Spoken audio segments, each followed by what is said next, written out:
Don't ever think that these kids are your property. Oh, yeah. You don't own them. They've come here. They've been, they've used your body to come into this world and get a life. You don't own them. They're their own people. So you have to follow their personalities and deal with each day as it comes.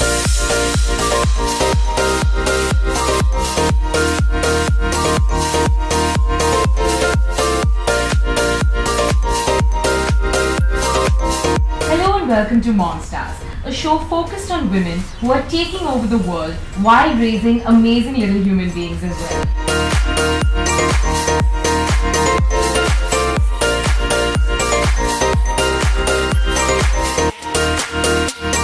Today we're in conversation with a woman who's donned many hats. She's a TV anchor, producer, wife, mother, actor, model, the list goes on.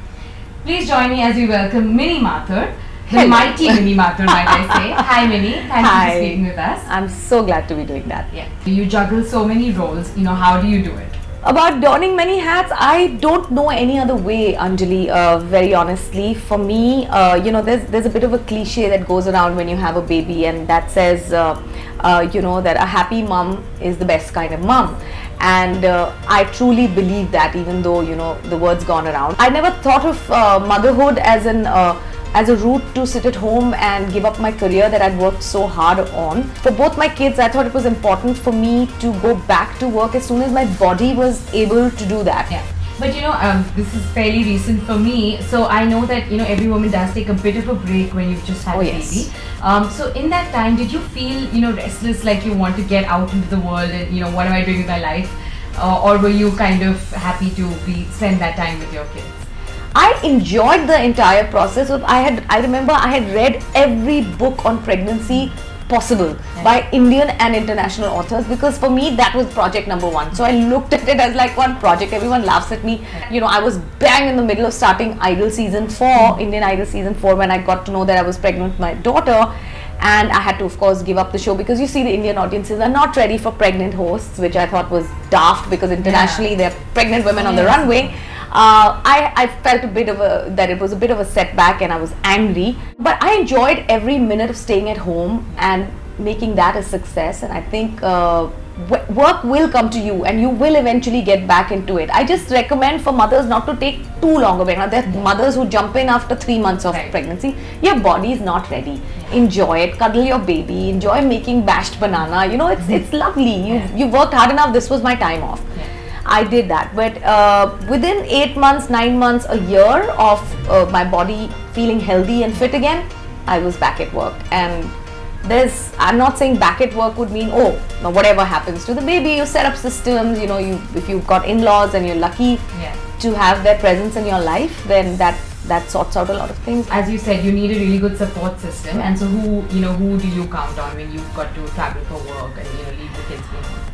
So I actually my mom-in-law lives with us, and while she's not your typical hands-on grandparent, she's a very aware, well-read, entertaining, educated one. I remember when Saira, my daughter, was 8 months old, I had to go to the jungles of Taman Nigara in Malaysia to host this show called Jungle Se Mujhe Bachao, and Kabir had just finished shooting his film New York.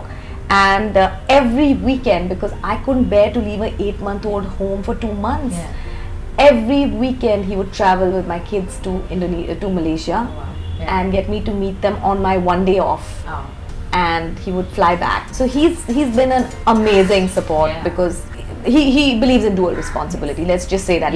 I'm not saying that he's great at diaper changing and active work, but at least he doesn't shove everything off in my job list, which is a great support. That brings us to the next point, which is actually that of course times have changed, but by and large Indian women are still doing much more than their husbands when it comes to taking care of the kids as well as the home and their jobs. So do you think, as you said, Kabir may not be the most hands-on, but would you say that the responsibility for the home and kids is 50-50 between you guys? I think to a certain extent Indian men are a little spoilt. So we need to change that at our from this generation onwards. So the way I raise my son is the same way that I would raise my daughter. I would never tell him, oh listen, you can get away from this, but she needs to learn how to do this. That I'm never doing. As far as my life is concerned, yes, at least half the battle is won when your spouse gives you wind beneath your wings to at least dream and say, okay, you know what, you've got to do it, we'll figure it out. He can't figure it out, but at least he's given me the leeway to say, you do what you want, everything else will happen. It does happen, but I have to admit that I have to work extra hard. I think women need to stop thinking that, oh my god, let me just do this myself. You have to say, can you please do this? Okay, because I'm swamped. Till you don't vocalize it, and vocalize it without guilt. Not saying, oh, I'm making this poor man work. It's not like that. So that's actually, you said it before I could even ask you, because you have a son and a daughter. And so, in terms of, making sure that there is that equality at home. I mean, are there any other further specific measures that you take to make sure that, they grow up believing that men and women are equal? I have never said, oh, you play with the kitchen set and you play with the doctor set. You play with whatever. Today, my son is a sushi chef. He makes all the sushi and the sandwiches, and thankfully cooking is not now gender specific. In fact, my daughter is not interested. My son loves the kitchen, so I welcome it with open arms. I'm never calling out Saira to say, hey, help mama lay the table, or let's bake cupcakes. It's not like that. Whoever is available everyone needs to do their bit. You seem to have it pretty figured out, but a lot of working women do have that guilt when they leave their kids, for whatever reason, whether it's so how do you deal with it? How does one see guilt? Nobody can get away from. Okay, it's when your babies are small, you're guilty that you're not there to watch out. When you're older, you're like, oh my god, I should be talking to my kids. So I don't think women can ever get away from the guilt. The way I have dealt with it personally is to compartmentalize my life. I know that this is my time to work, but when I get home, it is my quality time with the kids, and nothing is going to change that. But as far as coming back to the guilt, I think everyone has it. What women are achieving today, what we're doing in terms of our careers, shattering glass ceilings, heading companies, chairing boardrooms, you have to do it at a cost of something. I'm saying that if you can give in quality at home, you don't need to worry about the quantity. Worry about yourself, worry about what women next 200 years are going to do. So we have to unshackle ourselves and put the guilt aside and say, I need to do this for me, and I am important as well. Now, final question. What is one thing you love about being a mom, and what's one thing you hate about it? What I love about it is also what I hate about it, which is that you're never alone. Every morning I get up and I'm never responsible only for myself. I'm responsible for 2 other lives and their entire days and everything that goes along with it. That is what phases me, and sometimes I dislike and resent, but it's also on the flip side the thing I love, that I'm never alone.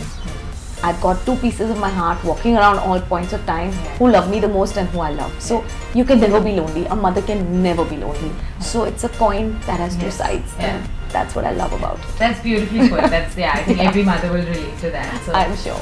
So thank you so much. I think this has been an amazing learning for someone like me who is very new in the game, from someone who's an expert and who's sort of rocking fly. Everyone flies.